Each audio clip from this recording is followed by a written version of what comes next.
നമസ്കാരം. മലയാളികൾക്ക് സിനിമകൾ എന്നും ഒരു വീക്ക്നെസ് ആണല്ലേ? സിനിമകളെക്കാളും ഉപരി ഇന്നൊരു പക്ഷേ സിനിമയിൽ അഭിനയിക്കുന്നവരോടാണ് ആരാധന കൂടുതൽ. കാലം മാറി, കോലം മാറി, സിനിമ ശൈലികളും മാറി.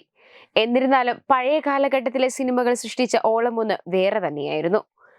ചില സിനിമകൾ നമ്മളെ ഒരുപാട് സ്വാധീനിക്കാറുണ്ട്. അത്തരത്തിലൊരു കാലഘട്ടത്തിൽ കൗമാരക്കാരെ മോഹിപ്പിച്ച സിനിമ, അതിനെക്കുറിച്ചാണ് ഞാൻ ഈ പറഞ്ഞു വരുന്നത്. എന്നെന്നും കണ്ണേട്ടന്റെ.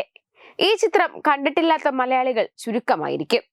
1986 ഫാസിൽ സംവിധാനം ചെയ്ത് പുറത്തിറക്കിയ ഈ ചിത്രത്തിൽ പുതുമുഖങ്ങളായ സംഗീതവും സോണിയുമാണ് പ്രധാന കഥാപാത്രങ്ങളെ അവതരിപ്പിച്ചത്.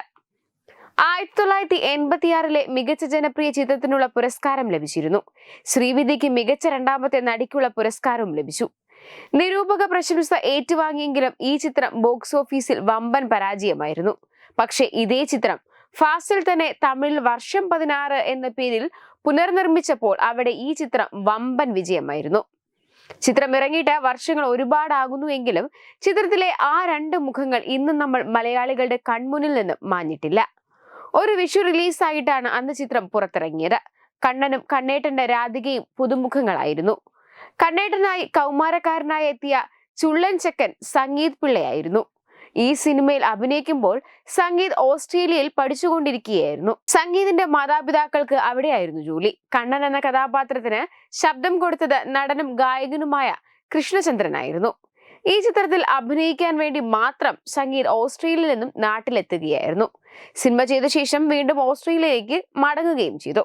ശേഷം ഇന്റഗ്രേറ്റഡ് മാർക്കറ്റിംഗ്, ബ്രാൻഡ് ഡെവലപ്മെന്റ് എന്നീ മേഖലകളിൽ ജോലി ചെയ്തിരുന്നു. ശേഷം 2005 മുതൽ BBCO എന്ന ഇന്റർനാഷണൽ പരസ്യ കമ്പനിയിൽ ജോലി ചെയ്തു. ഈ ജോലിയുടെ ഭാഗമായി കുറച്ചുനാൾ ഇന്ത്യയിലും താമസിച്ചിരുന്നു. ഇപ്പോൾ അദ്ദേഹം വിവാഹിതനും 3 കുട്ടികളുടെ അച്ഛനുമാണ്. ഭാര്യ വന്ദന. ഇവർ ഇപ്പോൾ കുടുംബസമേതം ന്യൂയോർക്കിലാണ് താമസം. അതുപോലെ ചിത്രത്തിൽ കണ്ണേട്ടന്റെ രാധികയായി എത്തിയത് സോണി ജി നായരായിരുന്നു. സോണിയ ബാലതാരമായിട്ടാണ് സിനിമയിലെത്തിയത്. മനോരഥം, തീക്കടൽ എന്നിങ്ങനെ 1-2 ചിത്രങ്ങളിൽ അഭിനയിച്ചു. ശേഷം നായികയായി അഭിനയിച്ച ചിത്രമാണിത്. സോണിയയ്ക്ക് ശബ്ദം നൽകിയത് ഭാഗ്യലക്ഷ്മി ആയിരുന്നു. കോട്ടയം BCM കോളേജിൽ പ്രീ ഡിഗ്രിക്ക് പഠിച്ചുകൊണ്ടിരുന്നപ്പോഴായിരുന്നു ആ ചിത്രത്തിൽ അഭിനയിച്ചത്. എന്നാൽ ആദ്യ സിനിമയ്ക്ക് ശേഷം അവർ സിനിമാ ലോകത്തോട് തന്നെ വിട പറഞ്ഞു. നർത്തകിയായി പേരെടുത്ത സോണിയ ജി നായർ വിവാഹശേഷം ഓസ്ട്രേലിയയിൽ ഡാൻസ് സ്കൂൾ നടത്തുന്നുണ്ട്. ഇതൊക്കെയാണ് ഈ സിനിമയിലെ വിശേഷങ്ങൾ.